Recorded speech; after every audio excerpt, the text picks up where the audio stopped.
정부가 제시한 전공의 복귀 시한이 어제로 끝이 났는데요. 사실상 병원으로 돌아온 전공의는 없다시피 해서 의료대란은 불보듯 뻔한 일이 됐습니다. 결국 환자 불편은 물론이고 의료진 부담도 커지고 있습니다. 이민재 기자의 보도입니다. 전공의 파업 11일째, 정부가 제시한 복귀 시한이 어제로 끝났는데 부산 경남에 전공의 복귀자는 없다시피 합니다. 몇 없는 복귀자는 전문의 자격 시험에 합격해 5월까지 추가 수련을 받아야 하는 4년차 전공의가 대부분입니다. 사실상 체감할 만한 수준의 전공의 복귀가 이뤄지지 않은 가운데 정부의 최후 통첩 기한마저 지나가면서 의료대란은 불가피해 보입니다. 열흘 넘는 전공의 공백에 수술 날짜가 무기한 연기되는 등 M1 환자들만 피해를 보는 상황. 선생님들은 혹시나 안 계실까봐 되게 걱정이지 뭐. 지금 아무래도 치료 중이니까 많이 안 오셨다대. 응급실, 수술실 같은 필수 의료시설에 남은 의료진 부담도 클 수밖에 없습니다.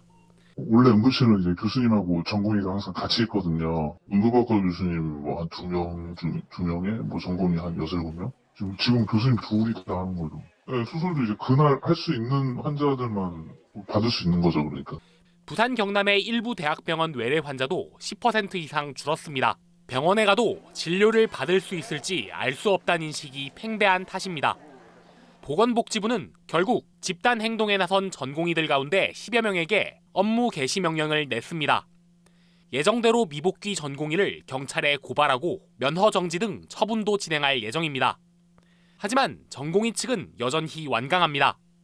박단 대한전공의협의회 비대위원장은 전국 국립대병원 전공의 대표들을 만났다며 복귀 의사가 없음을 분명히 했습니다. 정부와 전공의가 강대강으로 부딪히며 입장차가 평행선을 달리는 사이 환자 불안과 남은 의료진의 부담은 커지고 있습니다. KNN 이민재입니다. 네. 이런 가운데 부산에서는 29주차 임신부가 동네 의원에서 72기를 낳은 뒤 처치가 쉽지 않자 아이와 함께 대학병원으로 옮겨졌는데요. 다행히 소방이 신속히 병원으로 이송했고 아이는 건강한 걸로 전해졌습니다. 이어서 김민욱 기자가 보도합니다. 구급대원이 갓난아이에게 계속 말을 걸며 의식을 잃지 않게 독려합니다. 옳지. 아저씨가 아프겠어. 미안해. 눈 떠. 숨 쉬어. 병원 다 가. 오늘 아침 8시 반쯤 29주차 임신부 A씨가 복통으로 호소해 부산 기장군 동네 의원에서 아이를 낳았습니다. 소방은 아이 엄마와 아이를 양산 부산대병원 응급실로 옮겼고 아이는 신생아 중환자실로 옮겨진 뒤 다행히 건강을 회복한 것으로 전해졌습니다. 부산 전역에 강풍주의보가 발효되면서 강풍 피해가 잇따랐습니다. 오늘 오후 3시쯤 부산 강서구의 한 도로 신호등이 강풍에 떨어져 소방이 안전조치를 하는 등 3건의 강풍 피해 신고가 접수됐습니다. 소방은 밤까지 초속 20m 이상의 매우 강한 바람이 불 것으로 보고 각별한 주의를 당부했습니다. 오늘 아침 8시 반쯤 경남 통영시 하죽도 남쪽 1km 해상에서 39톤급 어선과 5톤급 통발어선이 충돌했습니다. 이 사고로 통발어선에 타고 있던 선원 2명이 다쳤으며 해경은 정확한 사고 경위를 조사하고 있습니다. 어제 오후 6시 반쯤 경남 김해시 주천면 중장비 부품 제조 공장에서 불이 나 2시간여 만에 꺼졌습니다. 이 불로 공장 일부가 불에 타고 포클레인과 지게차 등 중장비 부품 제작 기계가 탔지만 인명피해는 없었습니다. KNN 김민욱입니다. 네, 다음 소식입니다. 인터넷 상거래 시장이 나날이 성장하면서 물류센터에 첨단 자동화 장비를 도입하는 스마트화 열풍이 불고 있습니다.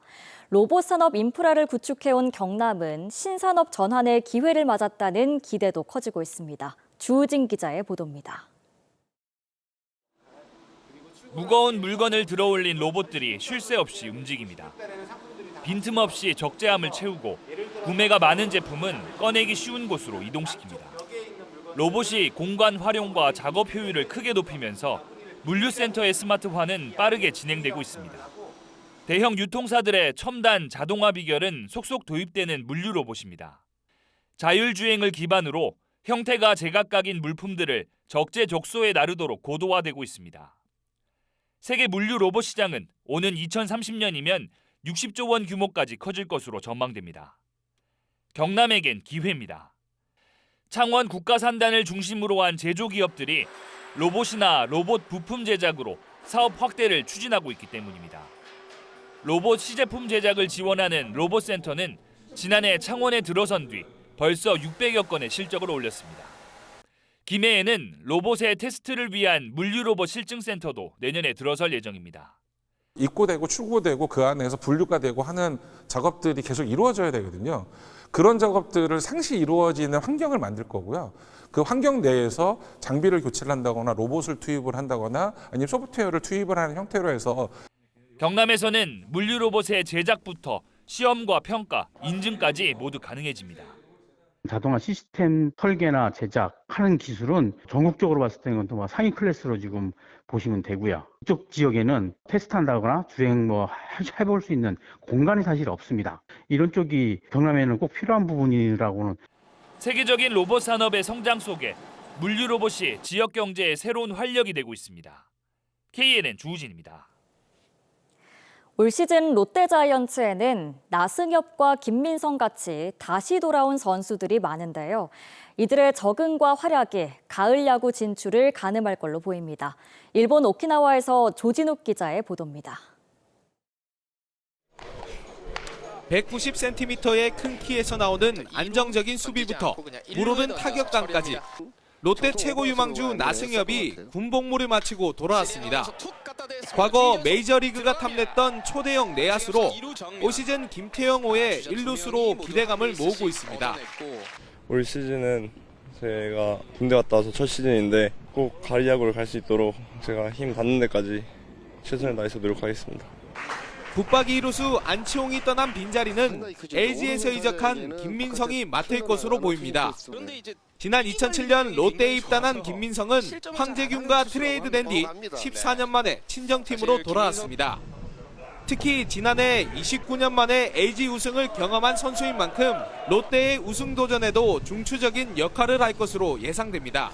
플레이오프 시리즈까지 해본 선수들이 있으면 그래도 그 경험을 살려서 우리 후배 선수들에게 얘기해 줄 수 있는 부분이 충분히 있다고 생각하고 있기 때문에 후배들 독려하면서 선배들을 이끌어가면서 좀 해볼 생각입니다. 2년 전 선발 9승을 기록하며 롯데의 신데렐라로 떠올랐던 이인복이 다시 돌아왔습니다. 지난 시즌 팔꿈치 부상으로 고전했지만 다시 예전의 구위를 되찾고 있습니다. 반즈, 박세용 등과 함께 마운드의 핵심으로 기대를 모읍니다. 올해는 조금 이제 팔 상태도 많이 좋아졌고 했기 때문에 제가 5선발에서 잘 버텨주기만 한다면 충분히 올라갈 수 있다 생각합니다. 14년 만에 고향팀으로 온 진해수와 필승조 박진영은 물론 부상으로 이탈한 이민석도 6월쯤 돌아올 예정입니다. 돌아온 거인들의 빠른 적응과 활약이 7년 만에 가을 야구 진출을 위한 디딤돌이 될 것으로 보입니다. 일본 오키나와에서 KNN 조진욱입니다. 오는 5월 우주항공청 개청을 앞두고 진주시와 사천시가 사천공항의 확장을 주장하고 있습니다. 공항이 너무 작아 우주항공도시의 산업 발전을 가로막고 있다는 이유인데요. 자세한 내용을 이태훈 기자가 취재했습니다.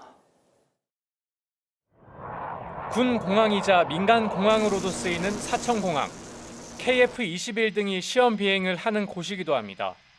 활주로 폭은 45m, 길이는 2.7km에 불과합니다. 활주로가 짧아 중대형 항공기가 뜨고 내리기 어렵습니다. 현재 김포와 제주를 오가는 소형 항공기만 운항되고 있습니다. 우주항공청이 개청되더라도 문제입니다. 물류를 담당한다든지 어떤 인력의 교류를 담당할 그런 공항으로서는 지금 현재 공항은 규모가 좀 작고 한계가 있다. 사천시는 국토부에 사천공항 확장을 요청한 상태입니다. 중대형 항공기가 뜨고 내릴 수 있도록 활주로 폭을 65m, 길이도 3.5km로 늘리고 화물 청사도 짓자는 겁니다. 현재 경남도와 사천시가 타당성 용역을 진행 중입니다. 사천은 전국 항공산업 생산액의 절반 정도를 차지합니다. 정부가 지정한 국내 유일의 항공 MRO 전문 업체까지 있지만 활주로가 짧아 소형 항공기 정비만 가능합니다. 각종 우주발사체 관련 부품이나 방산 부품 등을 실어 나르기도 어렵습니다. 항공산업이 발전할 수 있는 화물수송기가 이착륙할 수 있는 게 필수입니다. 대한항공기가 이착륙할 수 있는 최소 규모의 활주로가 반드시 필요하다 이렇게 보는 겁니다. 사천시는 진주 사천 철도망 구축과 국립우주항공 공과대 신설 등도 정부에 건의할 예정입니다. KNN 이태훈입니다. 국민의힘 경선 부산 중영도 선거구에서는 조승환 전 해양수산부 장관이 박성근 전 국무총리 비서실장을 꺾고 본선 후보가 됐습니다. 경남 밀양, 의령, 함안, 창녕 선거구에서는 박일호 전 밀양시장이 박상웅 전 20대 대통령직 인수위 기획조정분과 자문위원을 상대로 경선에서 승리했습니다. 오는 3일 조국 혁신당 창당대회를 앞두고 조국 전 장관이 부산을 방문해 총선 출마 입장을 재확인했습니다. 조 전 장관 측은 지역구 후보로 나설지 비례대표 후보로 나설지에 대해 당이 정식으로 만들어지고 난 뒤 결정될 것이라고 설명했습니다. 부산 경남에서도 105주년 3.1절 기념식이 열렸습니다.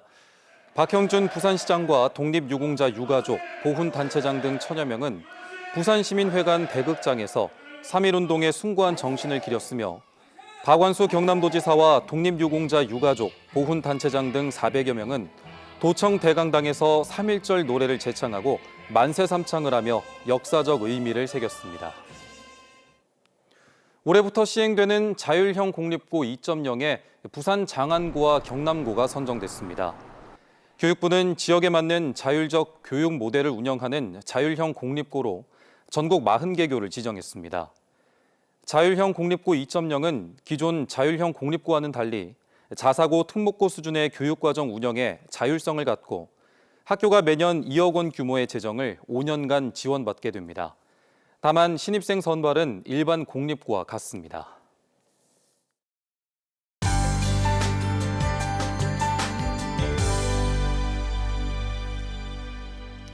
3.1절인 오늘 찬바람이 불며 꽃샘추위가 찾아왔는데요. 내일 아침에는 추위가 절정에 달하겠습니다.